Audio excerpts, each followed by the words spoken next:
The steady clip-clop of hooves echoed through the frozen winter air as Hannah Yoder's buggy traced its path along the dark country road. Above her, the stars pierced through gaps in the clouds like distant lanterns, casting an ethereal glow over Lancaster County's sleeping farmland. At 17, Hannah knew these roads as intimately as she knew the scripture verses her father recited each morning. Every bend, every hollow, every stretch where the winter wind howled across open fields. But tonight felt different. The last night of the year always carried a peculiar weight in their Amish community. While the English world erupted in celebration, their people marked the passage of time with quiet reflection and grateful prayer. Hannah adjusted her thick wool shawl against the bitter cold, her mind drifting to the basket beside her. Inside lay still warm bread, freshly churned butter, and 3 jars of her mother's prized blackberry preserves, a New Year's gift for elderly Sarah Stoltzfus, who hadn't left her bed in 3 days. Just a quick delivery, Hannah had promised her mother, though something in the older woman's eyes had betrayed concern about letting her daughter venture out alone on this particular night. Now, as shadows deepened around her, Hannah understood why. The first rumble came as a whisper, so faint she might have imagined it. Her horse, Solomon, twitched his ears backward, his steady pace faltering for just a moment. Hannah leaned forward, one hand reflexively stroking his neck.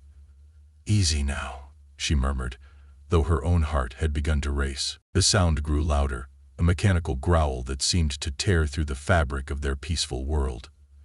Hannah knew about motorcycles. She'd seen them pass through town before, their riders wrapped in leather and steel, faces hidden behind dark visors. But this was different. This wasn't just passing through. This was hunting. Headlights appeared behind her, dancing wildly across the snow-dusted fields. Not one bike, but many, their engines rising to a deafening roar that sent Solomon into a nervous prance. Hannah gripped the reins tighter, her knuckles white beneath her mittens. Her father's words echoed in her mind. "Fear is natural, but faith must be stronger." The lead bike surged forward, its rider a towering figure silhouetted against the night sky. As he drew alongside the buggy, the yellow glow from Hannah's lantern illuminated a face that seemed carved from stone, all sharp angles and cruel shadows. A jagged scar ran from his left temple to his jaw, pulling his mouth into a permanent sneer. "Well, well," he called out, his voice carrying an edge sharper than the winter wind. "Look what we've got here, boys. Little Miss Amish out for a midnight ride." The laughter erupted from the other riders as they circled the buggy like wolves around prey. Hannah counted 7 of them, each bearing the same insignia on their leather jackets, a snarling wolf with flames in its eyes. The Iron Wolves. She'd heard whispers about them in town, stories of vandalism and intimidation that the elders tried to keep from younger ears. "Please," Hannah said, her voice steady despite her fear. "I'm just delivering food to a sick neighbor. Let me pass." The leader's laugh was like breaking glass. "Hear that, boys? She's on a mission of mercy." He revved his engine, making Solomon rear in panic. "Name's Razor, sweetheart. And out here? Mercy's got nothing to do with it." Behind Razor, one of the other riders held back slightly. He was broader than the others, with gray streaking his beard, and something in his eyes seemed different, less hungry, more troubled. He watched as Razor edged closer to Hannah's buggy, his hand moving to the knife at his belt. "Maybe we should just let her go," the older rider spoke up, his deep voice carrying an unexpected note of concern. "She's just a kid, Razor." "Shut it, Blaze," Razor snapped, never taking his eyes off Hannah. "You going soft on me?" Hannah saw something shift in Blaze's expression. A flicker of shame, quickly buried beneath years of hardened loyalty. But that momentary crack told her everything she needed to know. Not everyone in this gang was beyond reach. Razor's bike crept closer, its engine growling like some mechanical beast. "Here's what's gonna happen, princess. You're gonna step down from that buggy, nice and slow. Then we're gonna have ourselves a little New Year's party. Show you what you've been missing in that backwards world of yours. Hannah's mind raced. The nearest farm was almost a mile away. Solomon was fast, but motorcycles were faster. She could feel the weight of her people's traditions pressing down on her, their commitment to non-violence, their belief in turning the other cheek. But as Razor's hand moved to his knife again, Hannah realized something profound. Sometimes, standing your ground was its own form of peace. She straightened her spine, lifted her chin, and met Razor's gaze directly. "In my backwards world," she said clearly, "we believe every person carries a spark of the divine, even those who've lost their way." Her eyes flicked meaningfully to his knife. "What do you believe in, Razor?" For a moment, silence fell over the group. Even the motorcycles seemed to quiet, as if holding their breath. In that stillness, Hannah felt something shift. A subtle realignment of power that had nothing to do with physical strength. Then Razor's face twisted with rage, and the night erupted into chaos. Solomon reared as Razor gunned his engine, the sudden roar sending the horse into a panic. Hannah's world tilted sideways as the buggy lurched, her fingers white-knuckled on the reins. The basket of food tumbled, jars of preserves shattering against the wooden floor. The sweet scent of blackberries mixed with the bitter stench of motorcycle exhaust, a jarring collision of her world with theirs. "Not so holy now, are you?" Razor taunted, circling closer. His knife glinted in the lantern light, a silver threat against the darkness. Ashro said, but Hannah had spent her entire life working with horses. And Solomon wasn't just any animal. He was family.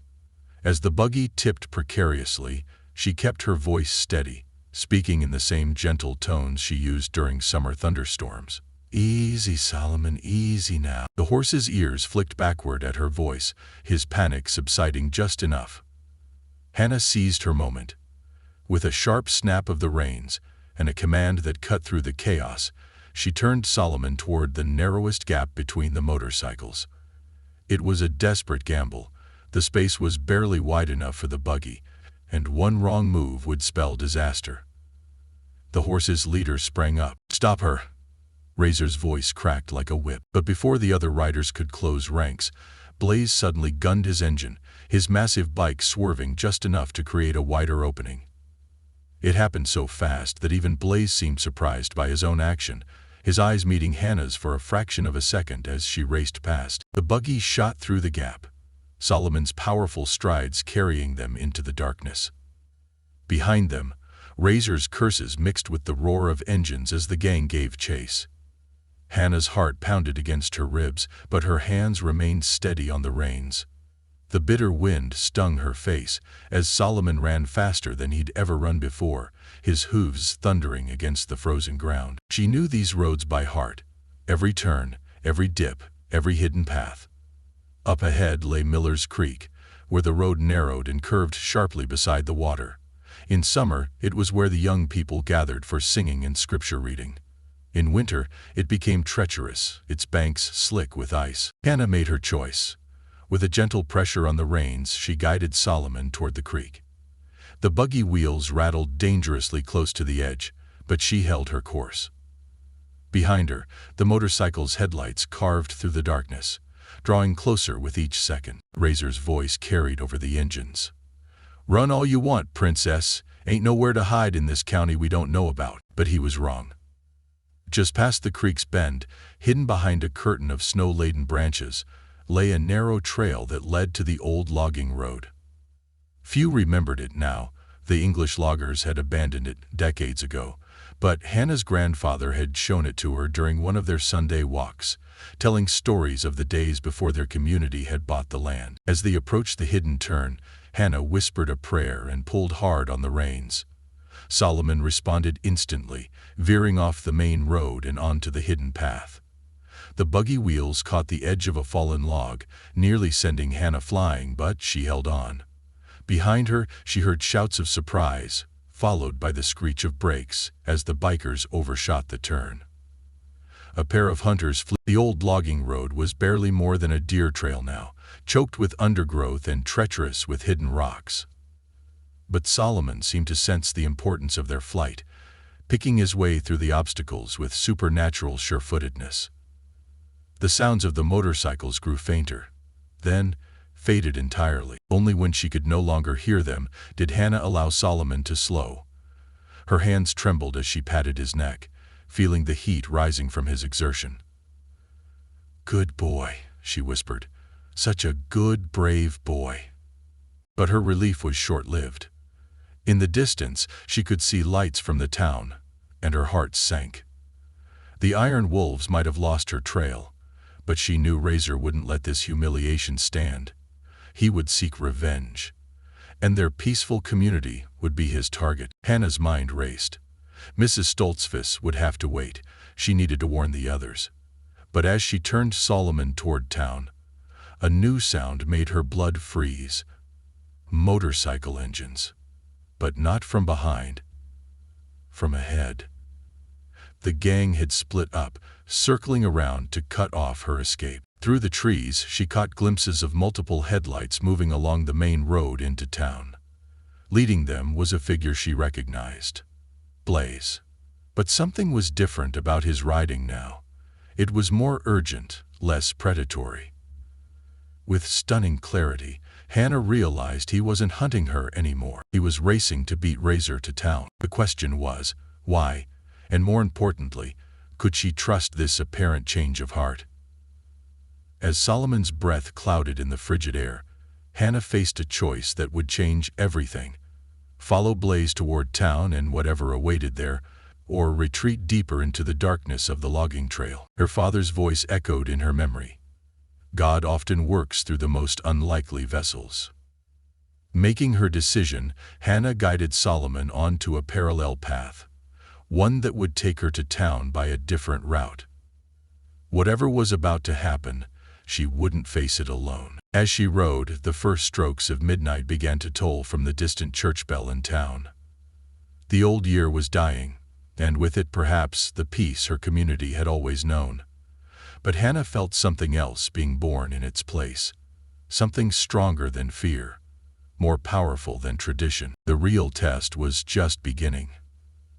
The town of Pine Valley lay quiet under the winter stars, its darkened houses and barns appearing as shadows against the snow-covered ground. But that peace was about to shatter. Hannah emerged from the woods just in time to see Blaze's motorcycle roar past the Miller farm, his headlight cutting through the darkness like a warning beacon. Behind him, the distant growl of multiple engines grew louder. The rest of the Iron Wolves were coming. Hannah urged Solomon toward the Lapp family's barn, the largest building on the edge of town.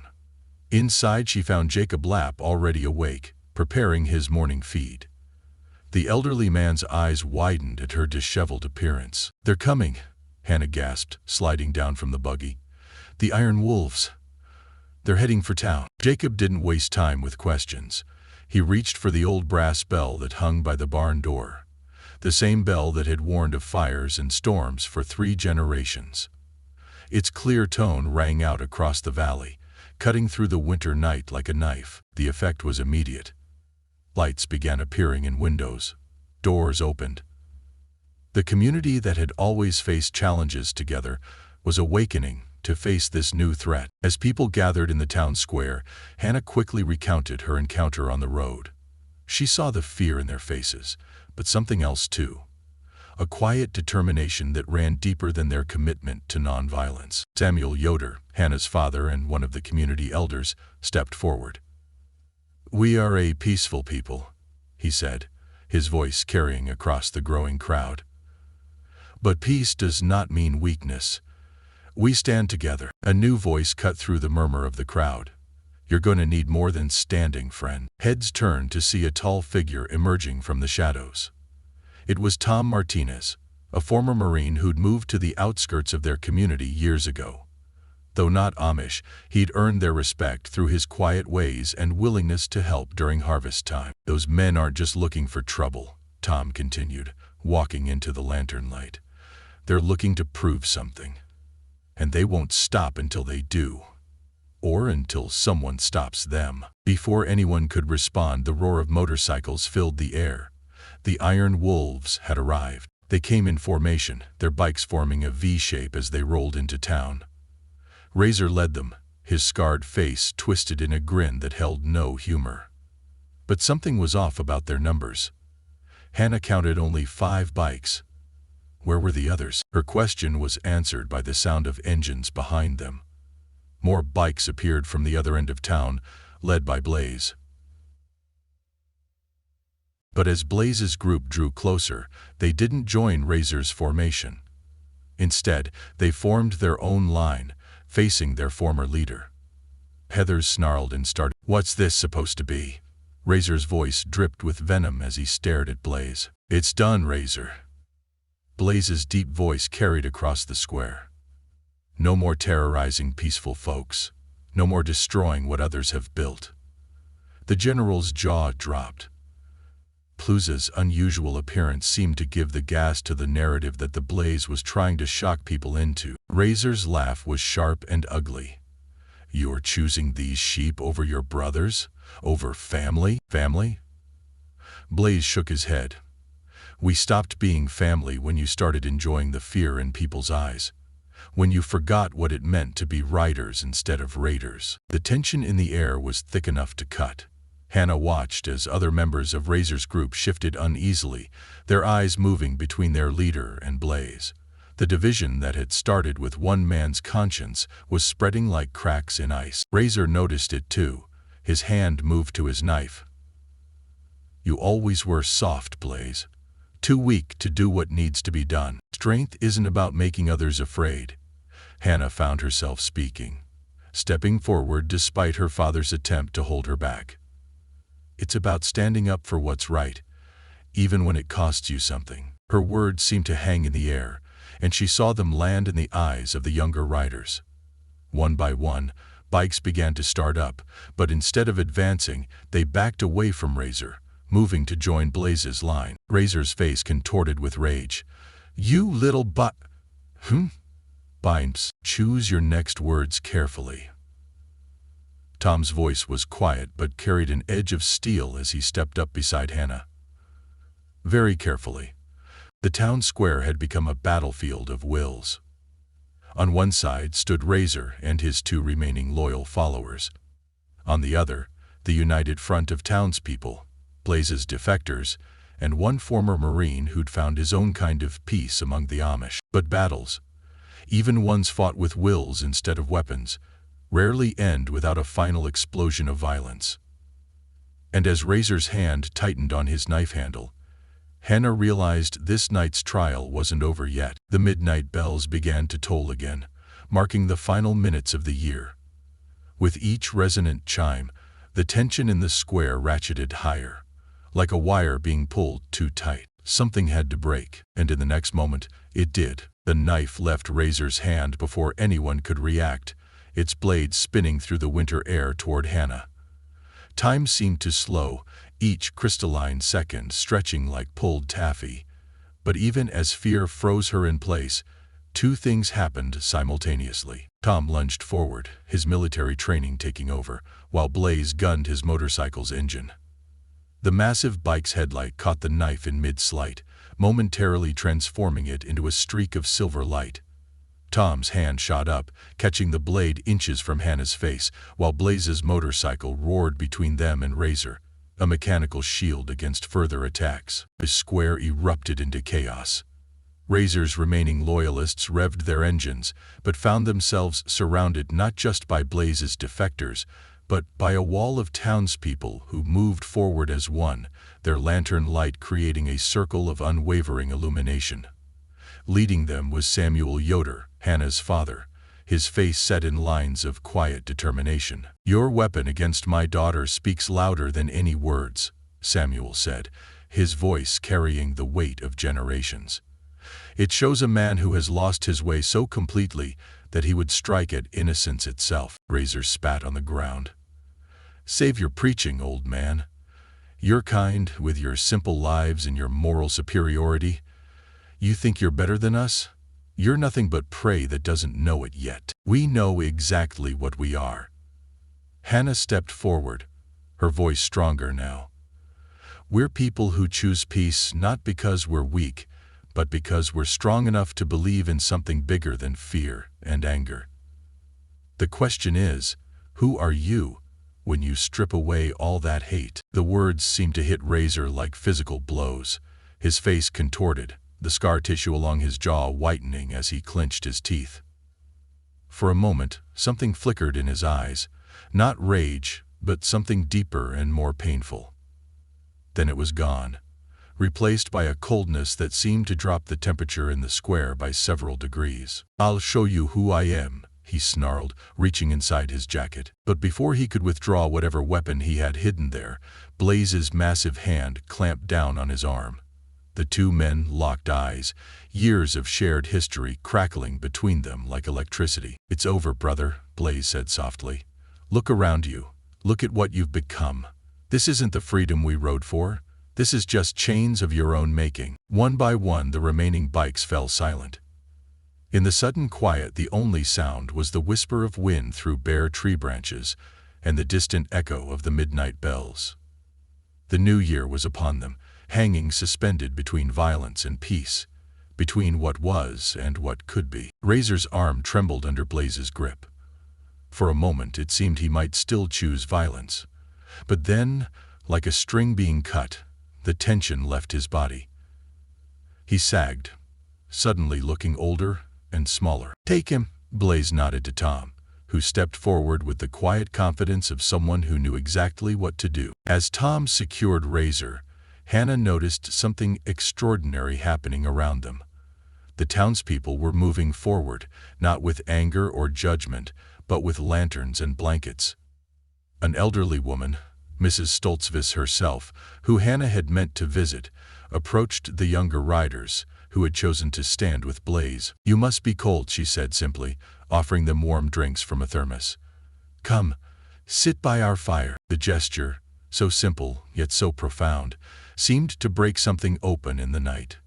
The square transformed from a battlefield into something else, a place of quiet reconciliation.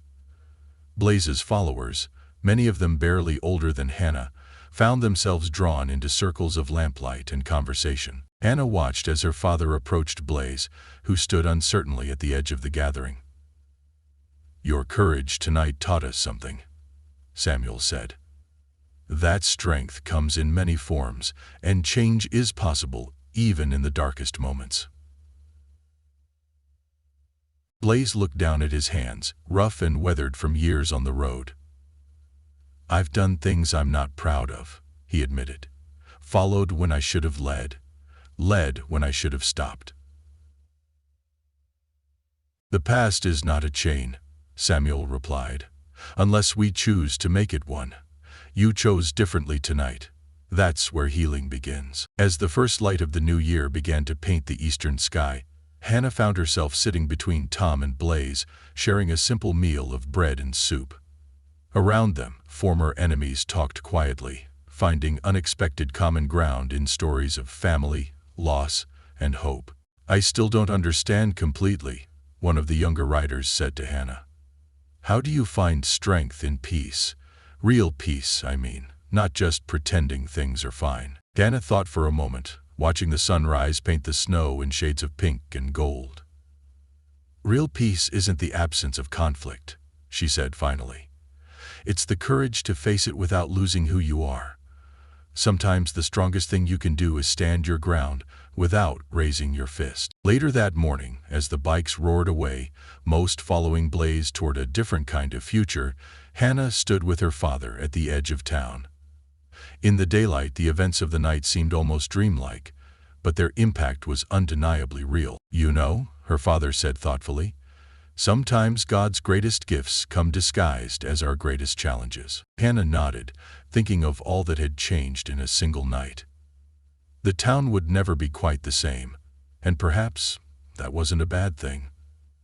They had discovered that their strength lay not in isolation, but in the courage to engage with a world that sometimes seemed frightening and foreign. As she turned to head home, Hannah paused. In the fresh snow, she could see two sets of tracks side by side. the sharp imprint of motorcycle tires next to the gentle hoofprints of her horse. Somehow, they didn't look so incompatible anymore. The sun rose fully over Pine Valley, casting long shadows across the snow. Another year had begun, bringing with it new understanding, new friendships, and the quiet knowledge that sometimes the bravest thing isn't standing alone, it's standing together, even with those who seem most different from ourselves. The same thing here, and in that light, both peace and strength found their true meaning.